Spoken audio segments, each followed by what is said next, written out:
విజయ్ కుమార్ గురించి వివరిస్తున్నారు.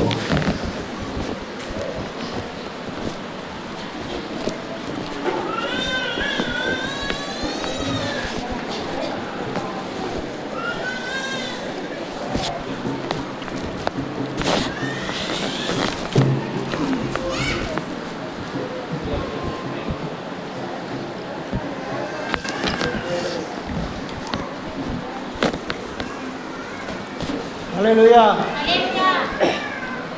చిన్న ప్రార్థన చేసుకుందాం.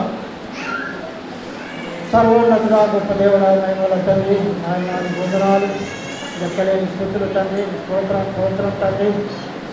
5వ మాట వివరిస్తుండగా మీ ఆత్మచేత నింపండి, మీ బలము మీ శక్తి చేత నింపండి తండ్రి. జ్ఞానం లేని వాళ్ళను, తెలివి లేని వాళ్ళని తండ్రి ప్రభా, నాలో ఉండి మీరు మాట్లాడమని, మీరే వివరించమని, అనేక దీవించి మహిమ పొందమని యేసయ్య శ్రేష్టమైన నామమున వేడుకుంటున్నాను పరమ తండ్రి. హల్లెలూయా. 5వ మాట వివరించుకుందాము. యోహాను సువార్త 19వ అధ్యాయము 28వ వచనము చదవండి. అటు తరువాత సమస్తమును అప్పటికి సమాప్తమైనదని యేసు ఎరిగి, లేఖనము నెరవేరునట్లు నేను తప్పికొనుచున్నానని. హల్లెలూయా. యేసు ప్రభుల వారు శిలువ మీద ఉండి మరి నేను దప్పికొనుచున్నాను అని మాట్లాడుతున్నాడు. హల్లెలూయా. యేసు ప్రభు సృష్టికర్త కదా, ఆయన ఎలా తప్పుకుంటాడు? యేసు ప్రభుల వారు సమస్తాన్ని సృష్టించిన వాడు, సముద్రములను సృష్టించిన వాడు, మరి ఎర్ర సముద్రము 2 పాయలు చేసి ఆరిన నేల మీద మరి ఇశ్రాయేలీయులను నడిపించిన వాడు. ఆయనకు దాహం ఎట్లయితుంది? ఆయనకు మరి నీళ్ళు ఎందుకు? సమస్తము ఆయన మాటకు లోబడుతుంది కదా. హల్లెలూయా. ఇశ్రాయేలీయులకు నీళ్ళు లేనప్పుడు, మోషే మొర్ర పెట్టినప్పుడు బండను చీల్చి నీళ్ళు ఇచ్చాడు. హల్లెలూయా. మరి ఆయనకు దాహం అవుతుందా? మనం ఆలోచించాలి. ఎందుకంటున్నా మాట, ఆయనకి ఎందుకు దాహం అవుతుంది మనం అర్థం చేసుకోవాలా. మరి ఆయన శిలువ మీదకి ఆ బండలో నుండి నీళ్లు చిమ్మించి కొట్టి ఆయన నోటిలో పడాలంటే పడతాయి. ఆయన మాట చదివించ. హల్లెలూయా. మరి ఎందుకు అనలేకపోతున్నాడు? ఎందుకు దాహం అవుతుంది ఆయనకు? హల్లెలూయా. దేని గురించి మనం అర్థం చేసుకోవాలి. యోహాను సువార్త 4వ అధ్యాయము 6వ వచనం చదవండి. అక్కడ యాకోబు బావి ఉండెను కనుక యేసు ప్రయాణం వలన అలసి ఉన్న రీతిని ఆ బావి యొద్ద కూర్చుండెను. అప్పటికి ఇంచుమించు 12 గంటలాయెను. చదువు కదా. సమరయ స్త్రీ ఒకటి నీళ్లు చెల్లులకు అక్కడికి రాగా యేసు నాకు దాహముకిమ్మని ఆమెను అడిగెను. హల్లెలూయా. చూడండి, ఆయనకు దాహం అవుతుందా? ఏ అంక పెట్టుకొని ప్రజలకు సువార్త చెప్పాలి, ప్రజలకు రక్షణ గురించి, సృష్టికర్త గురించి నేను తెలియజేయాలి, పరలోక రాజ్యం గురించి చెప్పాలి, పాపం నుండి విడిపించాలి వారినని ఆ హృదయంలో ఆ మాటలు ఉంచుకొని ఆయన నాకు దాహమునకి ఇమ్మని స్టార్ట్ చేసిండు. ఎందుకంటే ఏదో ఒక మాటను బట్టి స్టార్ట్ చేయాలి సువార్త చెప్పాలని. మరి చాలా జాగ్రత్త కూడా నేను కూడా అలాంటిగానే చేశాను. మీరు క్రైస్తవులేనా, మీ ఊళ్ళో మరి క్రైస్తవులు ఉన్నారా అని మొదలు పెడుతుంది. దేవుడు నమ్ముకున్న వాళ్ళు ఉన్నారా మీ ఊళ్ళో అని మొదలుపెట్టి ఎంతోమందికి సువార్త చెప్పిన. హల్లెలూయా. యేసు ప్రభుల వారు నీళ్ళు అంక పెట్టుకొని, దాహం అని అంక పెట్టుకొని సువార్త చెప్తున్నాడు.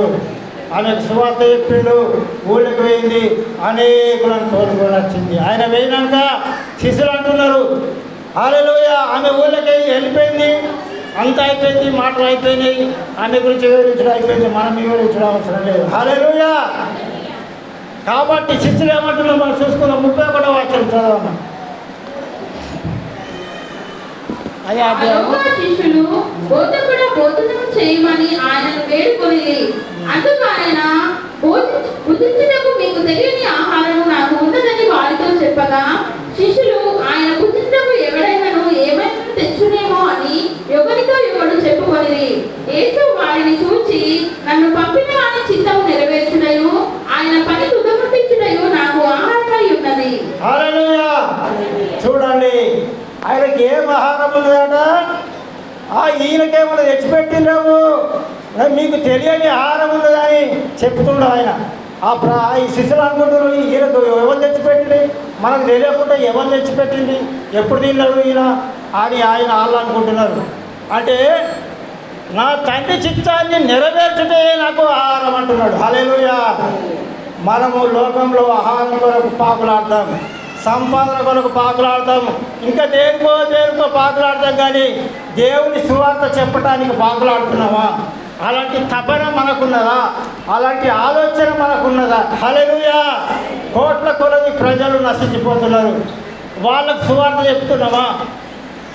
మన ఉద్దేశములు, మన ఆలోచనలు ఎలా ఉన్నాయి? ఎటువైపు ఉరుకుతున్నాయి? మన మనసు ఎటువైపు ఉరుకుతుంది? మన ఆలోచనలు ఎటువైపు ఉరుకుతున్నాయి? గమనిస్తున్నారా? హల్లెలూయా. మన ఆలోచన అంతా నా తోటి సహోదరులు నశించిపోతున్నారన్న ఆలోచన ఉండాలా? నేను సువార్త చెప్పాలి, నా సాక్ష్యం చెప్పాలి, ఇతరుల సాక్ష్యం కూడా నేను చెప్పాలి, దేవుని గురించి వివరించి నేను చెప్పాలి అన్న ఆశ తపన మనకు ప్రతి ఒక్కరికి ఉండాలా? మనం నరకం పోతాము, వాళ్ళు నరకం పోతారని కాదు, మనం పరలోకం పోతున్నాం కాబట్టి వాళ్ళు కూడా పరలోకం పోవాలి అన్న ఆలోచన మనకు ఉండాలి. ఏదో వింటున్నాము, మనం బతికితే చాలు, మనం బాగుంటే చాలు అని అనుకుంటే సరిపోదు. హల్లెలూయా. ప్రజలందరి కొరకు మన ఆలోచన ఎట్లున్నది, మన తపన ఎట్లున్నది? నేను రక్షింపబడ్డాను, వారు కూడా రక్షింపబడాలి. ప్రతి ఒక్కరికి కూడా లెక్క అడుగుతాడు. సువార్త ప్రకటించకపోతే నాకు శ్రమ అన్నాడు పౌలు. హల్లెలూయా. సువార్త ఎవరైనా మీరు ప్రకటించకపోతే, చెప్పకపోతే అగ్నిలో నుండి లాగినట్టు మనం రక్షింపబడతామట. అగ్నిలో నుండి లాగితే వాళ్ళని కాలిపోయేటప్పుడు కొంతమంది రక్షిస్తారు. అయ్యో వాళ్ళు సగం కాలిపోతారు, సగము మంచిగా ఉంటుంది. ఒక పక్కనేమో కరిగించి పోసినట్టు ఉంటుంది, ఇంకో పక్క జర మంచిగా ఉంటారు. ఒక చేతి పోతుంది, ఒక కాలు పోతుంది. ఆమె చూసుకోవడానికి అందవికారంగా, అయ్యో నేను ఈ బతుకున్నాను ఎందుకు బతికించింది, నేను చచ్చిపోయినా బాగుంటుండే. వాళ్ళకొక్కరు సేవ చేస్తుంది కావాలా, మళ్ళా అన్నం తెచ్చియాలా, కడగాల, అవన్నీ కూడా చేయాలి. హల్లెలూయా. అలాంటి జీవితం మనకు అవసరమా? అలాంటిగా మనం రక్షింపబడతామట. మన మట్టుకు మనం సువార్త చేయాలి, మన పక్కవారికి చెప్పాలి, కలవైన కడ చెప్పాలి, కొయ్యవైన కడ చెప్పాలి, మన సాక్ష్యం చెప్పాలి, మనకున్న ఇళ్ళ సాక్ష్యాలు కూడా చెప్పాలి. మనలాగా వాళ్ళకు కూడా రక్షణ కావాలి. హల్లెలూయా. అలాంటి ఆలోచన, అలాంటి తపన మనకు ఉండాలి. డబ్బు కోసం పరిగెత్తుడు కాదు, తిండి కోసం పరిగెత్తుడు కాదు, ఇంకా దేనికో లోకాశాలు కూడా పరిగెత్తుడు కాదు. అన్నిటి దేవుని రాజ్యము కట్టబడాలి, దేవుని రాజ్యం కొరకు అనేకులు సంపాదించాలి అన్న ఆలోచన మనకు ఉండాలి. అలాంటి ఆలోచన ఎవరికైతే ఉంటుందో వారిని దేవుడు గొప్పగా వెతుకుంటాడు. మన పాదం నాట పర్వతం మీద దేవుని రాజ్యంలో బంగారు సుందరములు అని అక్కడ రాయబడింది. యేసుప్రభువు అంటున్నాడు, సువార్త చేసేవారి పాదములు బంగారు సుందరములు అని అక్కడ రాయబడినది. మనం సువార్త చేస్తున్నామా? అనేకులకు రక్షణ గురించి చెప్తున్నామా?